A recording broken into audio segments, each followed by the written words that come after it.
día de hoy vamos a incursionar un poquito más en el concepto de estrategia y también vamos a empezar a ver cómo se van aplicando las estrategias a través de las diferentes etapas de la vida y a través de las diferentes etapas cognitivas que desarrollamos como seres humanos. Vamos a empezar desde estrategias didácticas que se pueden utilizar con bebés en lugares como las guarderías, pasando por primaria y secundaria y eventualmente a estrategias que se pueden utilizar en preparatoria y universidad.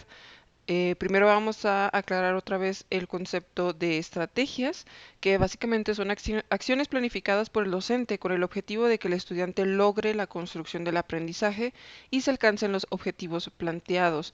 ¿Cuáles objetivos? Bueno, los que van a estar en su planeación, ¿no? Y lo más importante siempre es lograr que el estudiante tenga el aprendizaje, que se logre el aprendizaje. Las estrategias didácticas son, como habíamos dicho también, un procedimiento que tiene que estar organizado, formalizado y orientado a la obtención de una meta, siempre hacia la meta y siempre racionalizado, siempre pensado y si se puede, obviamente, trabajarlo. La primera vez que vamos a trabajar una de las estrategias puede ser en la que nos muestre los errores que tiene y eventualmente se tendrá que modificar. Muchas veces hemos dicho eso, ¿no? De que mm, cuando empezamos a ser maestros, nuestros primeros salones son como conejillos de indias. ¿Por qué? Porque tenemos nuestras estrategias teorizadas, pero todavía no las llevamos a la vida real. Para que funcionen, tenemos que hacer un proceso de prueba y error hasta que las vayamos puliendo y eventualmente, la mayoría de las veces las vamos a ir modificando dependiendo del salón en el que estemos, ¿no? Su aplicación en la práctica diaria requiere del perfeccionamiento de los procedimientos y de técnicas, cuya elección detallada y diseño son responsabilidad del docente. Esto, el perfeccionamiento, es lo que va a hacer que nuestras técnicas como docentes sean cada vez mejores, ¿no? Entre más damos clases, entre más nos interesa dar una buena clase, mejores van a ser nuestras estrategias. Las estrategias de aprendizaje son una guía flexible y consciente para alcanzar el logro de objetivos propuestos para el proceso de aprendizaje y sirven como una guía que debe de contar con unos pasos definidos teniendo en cuenta la naturaleza de la estrategia. En el segundo parcial vamos a ver estrategias específicas por si esto todavía está muy teórico, muy poco claro. Ya viendo cuáles son las estrategias, vamos a poder identificar cada una de las actividades que llevan dentro. Pero una cosa muy importante que tenemos que recordar es que tienen que ser flexibles. Flexibles, ¿por qué? Porque no todos nuestros alumnos van a ser iguales. Ya lo he repetido varias veces y también en la clase de metodología. Tenemos que tener en cuenta el contexto en el que nos encontramos y nuestros alumnos. ¿Quiénes son nuestros alumnos? ¿Cuáles son sus características? ¿Qué es lo que conocen y no conocen? Etcétera, etcétera. ¿Por qué? Porque si no somos flexibles con nuestras estrategias, muchas cosas pueden fallar, ¿no? Si creemos que una sola estrategia puede funcionar para todos, pues nos vamos a llevar un pequeño desencanto. Ok, requieren una planificación del proceso de enseñanza-aprendizaje y tomar una gama de decisiones que él o la docente debe eh, hacer de manera consciente y reflexiva con relación a las técnicas y actividades que van a ir dentro de la estrategia para alcanzar esos objetivos. Los objetivos de las estrategias son afectar la forma como se selecciona, adquiere y organiza o integra el nuevo conocimiento y la modificación del estado afectivo o motivacional del aprendiz para que éste aprenda con mayor eficacia los contenidos curriculares o extracurriculares que se le presentan. Nosotros podemos enseñar la misma temática con un montón de estrategias diferentes y va a depender de qué salón tenemos, de qué tan motivados o qué tan poco motivados estén para que funcione una u otra estrategia. Entonces nosotros por eso tenemos que organizar de manera consciente las estrategias que vamos a utilizar y ver cuáles están funcionando y cuáles no. Eso siempre va a depender del tipo de alumnos que tengamos y del tipo de salón y el material también. Obviamente son muchos los factores que pueden influir en qué utilizar como estrategia para el aprendizaje. Ahora, vamos a ver unos conceptos antes de entrar con los primeros grupos de trabajo y es qué tipo de educación se puede dar en las aulas y una de ellas es la educación intelectual.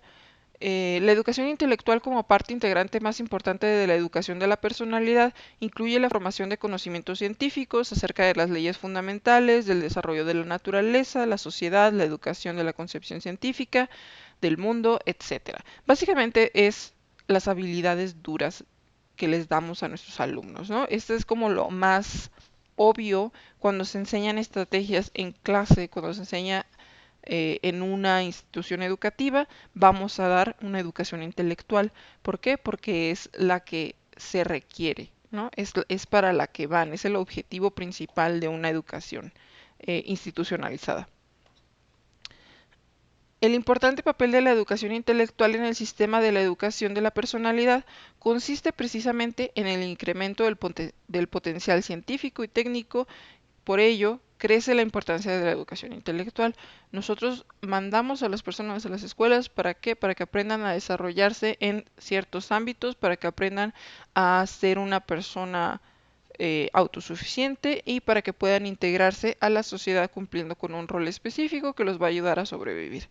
Entonces, para eso es la educación intelectual y para eso se nos va formando desde muy pequeños hasta niveles ya de preparatoria o técnicos o universitarios para cumplir un rol específico dentro de la sociedad y seguir siendo parte e integrados a esta comunidad que requiere de todos para trabajar funcionalmente, ¿no? Aquí vamos a empezar a adentrarnos ya, pero desde la etapa más pequeña, que es cuando estamos en preescolar o primaria. Y básicamente nosotros empezamos a educar a los niños desde esa temprana edad para que lleguen eventualmente a etapas intelectuales y etapas educativas mucho más grandes y específicas y abstractas con el objetivo que les mencionaba, ¿no? De convertirlos en una persona autosuficiente y funcional y que se incorpore a la sociedad. La educación intelectual en los niños de edad temprana, como en preescolar, es para darles conocimientos asequibles sobre los fenómenos de la naturaleza, la vida social, sobre el trabajo y las interrelaciones de las personas, a desarrollar procesos cognitivos y la actividad intelectual en general, y a formar intereses cognitivos elementales. ¿Qué queremos decir con esto? Que les vamos a enseñar básicamente poco a poco cómo va funcionando el mundo y de acuerdo con su desarrollo cognitivo e intelectual. No sé si conocen el dato, pero hasta los veintitantos años uno todavía está formando sus conexiones cognitivas o sus conexiones cerebrales que van a permanecer con uno hasta la adultez y la madurez y la vejez. Entonces, el cerebro humano todavía está en formación, todavía está en crecimiento, todavía está aprendiendo y es muy, muy plástico. También por eso se dice que los niños aprenden mucho más fácil idiomas porque todavía no están completamente desarrollados. Sus cerebros todavía tienen un proceso como de esponja, básicamente, en el que todo lo que se les enseña es para educarlos en el mundo que van a tener frente a ellos más adelante. El contenido de la educación intelectual se perfecciona constantemente teniendo en cuenta el desarrollo de la ciencia, la producción y las necesidades de la sociedad. Esto es muy importante si vamos a dar clases que, bueno, inclusive clases de inglés, ¿no? Pero las clases, por ejemplo, de biología, de ciencias naturales, de química, de física, esas clases tienen que estar en constante desarrollo y en constante perfeccionamiento. ¿Por qué? Porque la vida sigue avanzando, la ciencia sigue avanzando y hay cosas que se, eh, se descubren como irrelevantes o falsas o que no estaba la información completa y cuando se perfecciona en la ciencia también se tiene que perfeccionar la educación o los datos científicos que se le están dando a las personas. Es como si un doctor saliera de la universidad y ya no volviera a estudiar medicina y no utilizara ninguno de los avances científicos que se están dando en la medicina, ¿no? Uno siempre tiene que estar averiguando, investigando, conociendo, perfeccionando lo que está dando, ¿no? ¿Por qué? Porque si no vamos a estar dando una información desactualizada que no va a ser importante ni útil en el futuro. Ahora vamos a hablar de los bebés. Los inicios de la educación intelectual. La edad temprana debe incluir en su programación contenidos que posibiliten que el niño realice diversas acciones con los objetos y para esto el educador deberá tener en cuenta la gradual complejidad de las mismas y facilitarle variados objetos para la realización de una misma acción. Aquí estamos hablando de personitas que apenas están conociendo el mundo. Entonces nosotros tenemos que ir de lo más sencillo a lo más abstracto, hasta llegar pues a lo que aprenderíamos meramente teórico en una clase universitaria, ¿no? En el primer año de vida, esta área se trabaja a través de los contenidos sensoriomotrices, encaminados al desarrollo de los primeros movimientos, a la concentración visual y auditiva y a la coordinación visomotora. Además, se prepara al lactante para el agarre, el desarrollo de los movimientos de desplazamiento, como motricidad fina y gruesa, y para que una vez obtenidos estos logros, se pueda desarrollar las actividades de inicio o preparación de la actividad con los objetos que caracterizan a la siguiente etapa de la educación inicial. Básicamente es lo que muchos padres hacen con sus bebés, que es que les dan objetos para que tocan, para que muerdan, para que conozcan, para que huelan, para que miren, para desarrollar todos sus sentidos de una manera plena. La permanencia del objeto se comienza a trabajar desde el primer año de vida, con juegos tales como la búsqueda de juguetes escondidos, que ya puede iniciarse cuando el pequeño es capaz de sentarse. Esto es como el clásico eh, juego en el que, ¿dónde está papá? Y se tapan con una cobija o se tapan con un juguete o se tapan con algo y luego aquí está, ¿no? ¿Por qué? Porque el niño apenas está descubriendo que a pesar de que no lo está viendo, no, la persona detrás del objeto no desaparece, simplemente está del otro lado, ¿no? Entonces está empezando a ver y entender que hay dimensiones y que hay objetos que pueden estar escondidos, etcétera, etcétera, ¿no? Entonces empieza a interactuar con su mundo alrededor.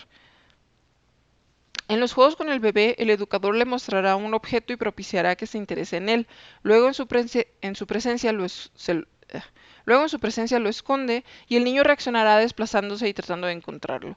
Quita el pañal, destapa la caja, poner un objeto debajo de una sábana, etcétera, etcétera. Si no hiciera intentos de búsqueda, se le demostrará cómo encontrarlo. El educador lo esconderá de nuevo y estimulará la búsqueda hasta que el lactante logre realizarlo por sí solo. Con estas actividades, el niño aprende a encontrar el objeto y activa sus músculos al desplazarse. ¿Cuál es la estrategia? El esconder cosas.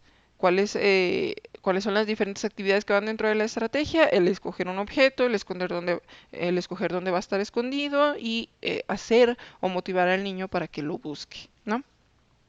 Ahora les voy a poner un video.